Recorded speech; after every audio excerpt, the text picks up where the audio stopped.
మోదీ కోసం వారణాసికి వెళ్తున్నారు జూనియర్ ఎన్టీఆర్ మోదీ కోసం వారణాసి వెళ్తున్నారు. ప్రధాని నరేంద్ర మోదీ పోటీ చేస్తున్నటువంటి నియోజకవర్గంలో అఖండ మెజారిటీ సాధించాలనేటువంటి ఉద్దేశంతోనే ప్రధాని ఎంతో చక్కగా ముందడుగు వేస్తున్నట్టుగా అయితే తెలుస్తోంది.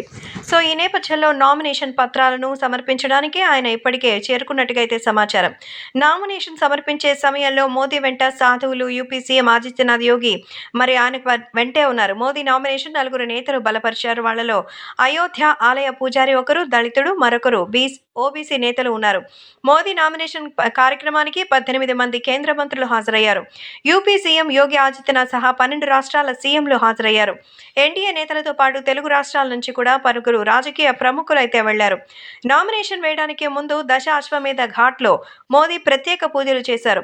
మోదీ వారణాసి నుంచి పోటీ చేయడం ఇది మూడోసారి. గుజరాత్కు చెందిన నరేంద్ర మోదీ 2014-19 ఎన్నికల్లో వారణాసి నుంచి పోటీ చేసి విజయం సాధించారు. లోక్సభ ఎన్నికలు 2024 చివరి ఫేజ్లో భాగంగా జూన్ 1వ తేదీన వారణాసి పార్లమెంట్ స్థానానికి పోలింగ్ జరుగుతుంది. ఆ రోజే మనకి కావాల్సినటువంటి ఫలితాల లెక్కింపు కూడా మొదలవుతుంది. జూన్ 5వ తేదీన రిజల్ట్ అయితే వస్తుంది. ఈ నేపథ్యంలో జూనియర్ ఎన్టీఆర్ కూడా మోదీ నామినేషన్ కోసం అక్కడికి వెళ్ళినట్టుగా అయితే సమాచారం.